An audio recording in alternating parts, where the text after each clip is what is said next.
What's up, everyone? My name is Joe Laloon, and welcome to the Three Phase Podcast. Every Olympic year, something interesting happens. Some of the best prepared athletes in the world start getting injured more often right when performance is supposed to peak. It isn't about incompetence or bad coaching. It's about what happens when long training cycles collide with pressure, compressed timelines, and limited recovery. And once you understand that pattern, it changes how you think about training, whether you're an Olympian or not. Let's dive into the episode. The Three Phase Podcast is starting now.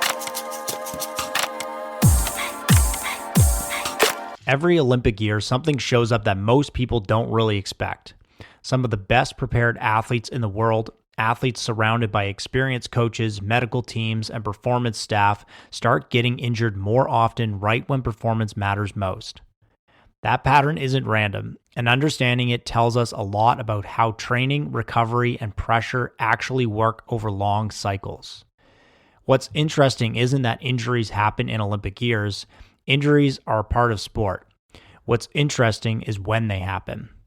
They tend to appear closer to the moment when everything is supposed to come together, when fitness is high, preparation is deep, and the margin for error feels small. That timing matters because it tells us this usually isn't about one bad workout or one careless decision. It's about how accumulated stress behaves when time compresses and pressure rises. Before going any further, it's important to say this clearly. Olympic athletes and teams know what they're doing. These are sophisticated systems built on decades of experience and evidence. When injuries increase in Olympic years, it isn't because people forgot how to train. It's because Olympic years create conditions that are fundamentally different from normal seasons, even when training looks similar on paper. To understand why, we have to talk about accumulation, and accumulation doesn't happen in dramatic moments, it happens quietly. One of the first places this shows up is sleep, and not in an obvious way. Olympic athletes don't suddenly stop sleeping. What happens instead is that sleep quality and duration slowly erode over time. Travel increases in Olympic years. Long flights, changing time zones, early competition schedules, and irregular routines make it harder to fall asleep and harder to stay asleep. Even when an athlete is disciplined and gets into bed, circadian rhythm disruption reduces the amount of deep, restorative sleep they get. Research supports how important this is. Studies published in the British Journal of Sports Medicine have shown that athletes who consistently sleep fewer than 8 hours per night have a significantly higher risk of injury compared to those who sleep more. Sleep is when tissue repair accelerates, hormones that support recovery are released, and the nervous system downshifts. When that window shortens repeatedly, recovery becomes incomplete. The problem is that 6 or 7 hours of sleep doesn't feel catastrophic. Performance often holds. The athlete still feels capable. But over weeks and months, that missing hour compounds. Tendons regenerate more slowly. Muscle coordination subtly declines. Pain tolerance changes. The system becomes less resilient without sending loud warning signals. Travel adds another layer to this. Travel isn't just time spent sitting on a plane. It disrupts hydration, nutrition timing, movement patterns, and nervous system regulation. Long travel days often mean prolonged sitting, followed by sudden demands for high-intensity output. That swing alone increases injury risk, especially in tissues like the Achilles tendon, hamstring, hips, and low back. Circadian rhythm disruptions compound this further. The body runs on internal clocks that regulate hormone release, digestion, body temperature, and alertness. Research in chronobiology shows that circadian misalignment is associated with increased inflammation, impaired glucose regulation, and reduced physical performance. Olympic years amplify this stress simply because athletes are crossing time zones more often and competing at irregular hours. Then there's emotional stress, which often gets underestimated because it doesn't look physical.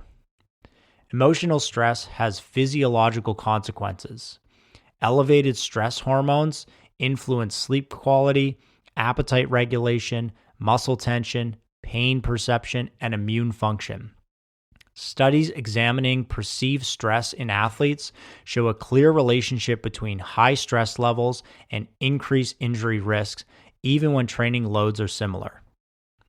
Olympic years bring unique emotional demands: qualification uncertainty, selection pressure, national expectations, media attention, and the awareness that this may be a once-in-a-lifetime opportunity all sit quietly in the background.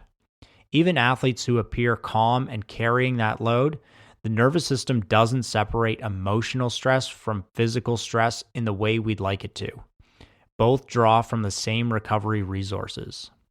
Over time, this changes how the body responds to training. Another subtle but important factor is the loss of truly low-stress days. Early in an Olympic cycle, there is often more space for training days that are genuinely restorative. Sessions focused on movement quality, technical refinement, or low-intensity aerobic work can act as recovery rather than stress. In Olympic years, those days tend to disappear. Schedules tighten, travel compresses training blocks, every session feels important. Even sessions that are meant to be lighter carry psychological weight because they exist in a high-stakes environment. The nervous system spends less time in parasympathetic recovery dominant state. From a psychological perspective, recovery isn't just about resting muscles. It's about allowing the nervous system to downshift so tissue repair, hormonal recalibration, and immune recovery can occur. When that downshift appears less frequently, recovery debt accumulates. Recovery debt doesn't announce itself loudly. Performance often holds steady while recovery erodes. This is why injuries in Olympic years feel sudden. From the calendar's perspective, they appear out of nowhere. From the body's perspective, they're the end result of months of incomplete recovery. Research on training load management supports this. Work by Tim Gabbett and others has shown that injury risk increases when the rate at which load changes outpaces the body's ability to adapt.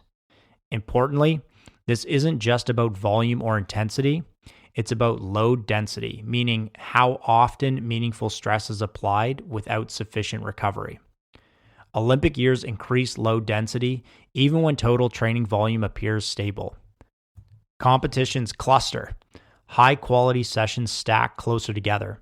Travel reduces uninterrupted recovery windows. Pressure increases sympathetic nervous system activation. Another place this shows up clearly is tendon health. Tendons adapt slowly.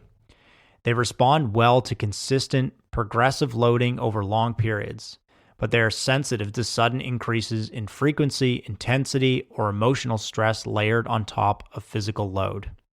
Research on tendon adaptation shows that collagen turnover and structural remodeling require adequate recovery time. When recovery is insufficient, tendon issue is more likely to degrade than strengthen. This is why Olympic year injuries often present as tendinopathies, stress reactions, or chronic joint pain rather than acute muscle tears. Muscles adapt relatively quickly, tendons do not. This is also where real-world Olympic year examples help make things concrete. In endurance sports, it's common to see an athlete who has built a strong aerobic base over several years. Their volume progression has been sensible. Their durability has been good. Then, in the final years of the cycle, qualification races increase and travel ramps up. On paper, training volume may even decrease slightly, but stress density increases. Sleep quality declines. Recovery runs become more mechanical than restorative. Nutritional timing becomes inconsistent. Over time, what shows up isn't a dramatic collapse, but a stress reaction in the foot, a persistent Achilles issue, or a tendon that simply stops tolerating load. Nothing went wrong in the obvious sense, the system just ran out of margins. In technical or skill-dominant sports, a different pattern often emerges. An athlete enters the Olympic year technically sound and physically prepared. As qualifications approach, Repetition increases in the pursuit of precision. More technical refinement is layered in.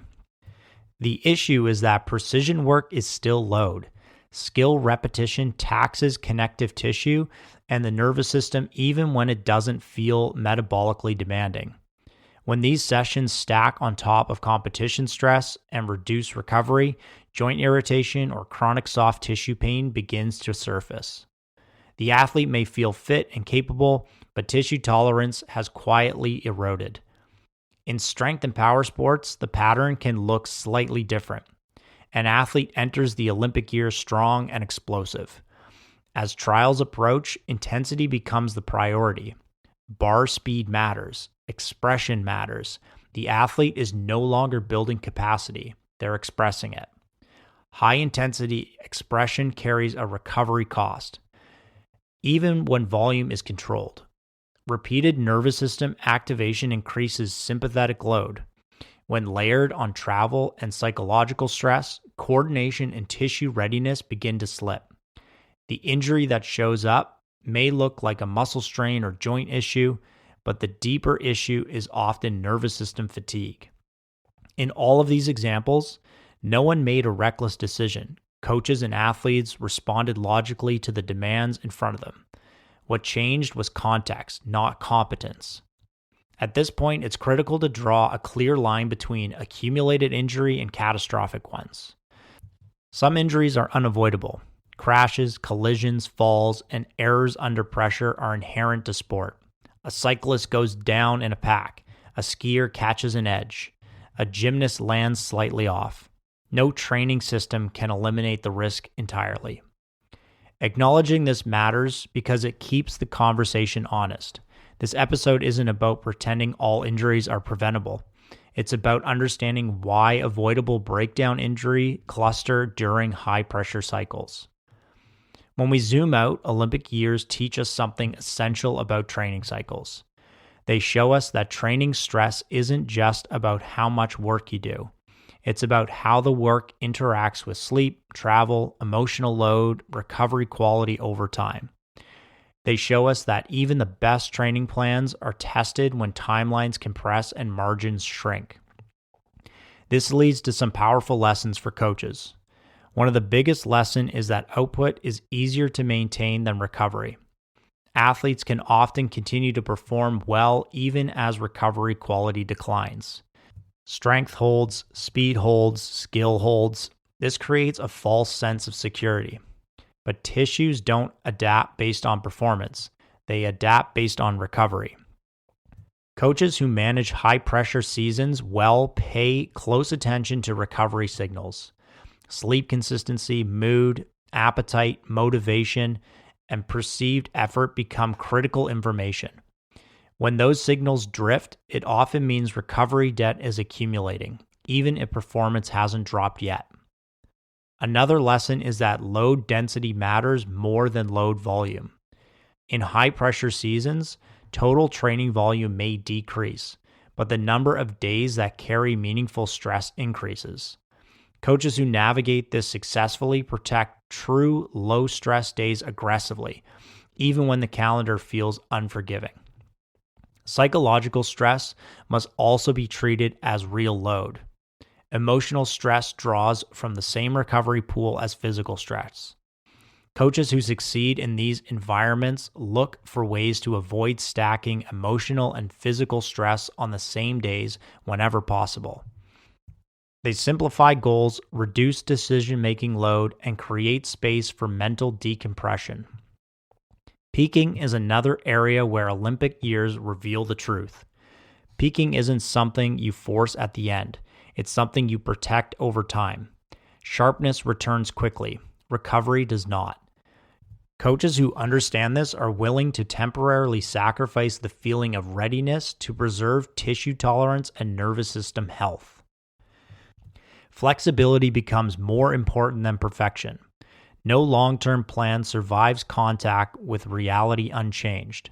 Travel, qualification outcomes, injuries, and emotional swings demand adjustments. Coaches who treat the plan as a living framework rather than a rigid script tend to navigate high-pressure seasons more successfully. What makes these lessons powerful is that they apply far beyond Olympic sport. Many people recreate Olympic year conditions in everyday life. Work deadlines compress, end of quarter pushes stack, travel increases, sleep gets shorter temporarily. Training is maintained because it feels important, but recovery quietly erodes. Performance often holds for a while. Productivity stays high. Then something breaks down. Pain becomes chronic, sleep collapses, motivation disappears. Just like in Olympic sport, the breakdown isn't caused by one hard week. It's caused by months of accumulation under pressure. The lesson is simple but not easy. When timelines compress, recovery needs to be protected more aggressively, not less. When stress increases, simplicity matters more. And when performance matters, margins become the most valuable resource you have. Olympic years don't reveal incompetence, they reveal limits. They show us that even the best systems in the world operate under biological constraints. Stress accumulates and summates, recovery has a ceiling, and tissue adaptation takes time. The goal isn't to avoid ambition or intensity, it's to respect accumulation. Olympic years don't create injuries. They reveal the cost of everything that came before. And if you understand that, you don't need to be an Olympian to train smarter, recover better, and stay healthier when it matters most. What Olympic years really do is bring all of this into focus. They don't suddenly make athletes fragile. They don't expose ignorance or poor preparation. What they do is remove margins. They compress timelines, increase emotional load, and reduce recovery opportunities, all at the exact moment when performance is supposed to be expressed cleanly and repeatedly. That's why injuries feel more visible during Olympic years. Not because athletes are doing something wildly different, but because the cost of everything that came before is finally being paid under the brightest spotlight. As the Winter Olympics continue, it's worth watching injuries through that lens. When you see an athlete withdraw late in the cycle, or struggle with a non-contact issue, or talk about something that's been nagging for months, it's rarely about one moment. It's usually the accumulation of load, travel, disrupted sleep, emotional pressure, and reduced recovery space finally crossing a threshold. It's also important to remember that not every injury tells the same story. Some are simply the nature of sport. Crashes happen, edges catch, landings go wrong. High speed, high risk environments will always carry the possibility of catastrophic injury, no matter how prepared someone is. Those moments are part of competition, not a failure of planning. But when you see breakdown style injuries, the kind that creep in rather than explode, those are often signals that the system ran out of room to absorb stress. That's the real lesson Olympic years offer. Performance doesn't disappear first, recovery does. Tissue tolerance erodes quietly. The body adapts until it can't, and when the margin is gone, even small stresses become meaningful. If you're watching the games with that perspective, you'll start to notice different things. You'll hear athletes talk about managing sleep, simplifying training, pulling back at the right time, or leaning heavily on recovery strategies. You'll notice how often the conversation shifts away from doing more and towards staying healthy long enough to compete. That perspective applies just as much off the Olympic stage. Whether it's a busy season at work, an end-of-year push, a big project, or a personal goal you've attached a lot of importance to, the same principles apply. When timelines compress and pressure rises, recovery needs more protection, not less. When everything feels important, simplicity becomes more valuable than intensity. And when performance matters, margin is the most valuable thing you can preserve. So the takeaway here isn't to train continuously or avoid ambition. It's to understand that stress is cumulative. Recovery has limits, and biology doesn't care how meaningful the moment feels. Olympic years don't create injuries, they reveal them. And if you can learn from that while watching the best athletes in the world compete, you'll walk away with a deeper understanding of how to train, recover, and perform in your own life, not just when things are calm, but when they actually matter. That's the work. Thanks for joining me on this solo episode of the Three Phase Podcast. I appreciate you all being here, and I'll catch you on the next one. Thank you everyone for hanging in for the full episode. I appreciate you all. Quick reminder about the brands that make this podcast possible and the offers that you can take advantage of. These are products I use daily and they help me perform at my best, recover faster, and stay on top of my game. Coaches, you know how hard it is to juggle clients' programs, progress tracking, and communicate. I've been there too. After years of grinding it out, I finally found Trainerize. It brings everything I need for coaching into one platform. Whether I'm onboarding new clients, scaling my business, or keeping people accountable, it just works. I've tried other platforms over the years, but for the last 3 years, Trainerize has been my go-to. It's easy for me to grow and for my clients to stay consistent. If you're a coach looking for flexibility and simplicity, check it out. Use the link in the show notes to get your first month with Trainerize for free.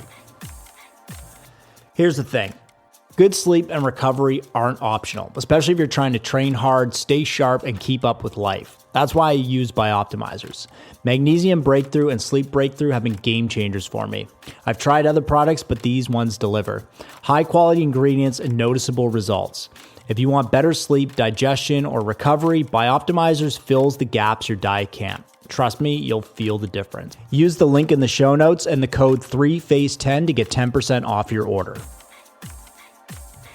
I used to stress about getting perfect sleep, and ironically, it ruined my sleep. That's when I started using Whoop. Whoop gave me clear insights on my recovery, strain, and sleep patterns, so I stopped guessing and started optimizing. It created a positive feedback loop for better sleep, better decisions, and better training. If you want to train smarter and recover better, Whoop is the tool you need. Use the link in the show notes and get the device and your first month with Whoop for free. Nutrition is the foundation of performance. That's why I trust ATP Labs. From Supreme Beef to MyoPrime Creatine and Pure Essential Amino Acids, these products fill the gaps in my nutrition and help me recover faster, train harder, and perform at my best. ATP Labs uses high-quality ingredients you can feel good about, and you'll feel the difference. If you're serious about fueling your performance, check them out. Use the link in the show notes and the code 3phase10 to get 10% off of your orders. Thanks for sticking it out through the ads, and we'll see you on the next episode.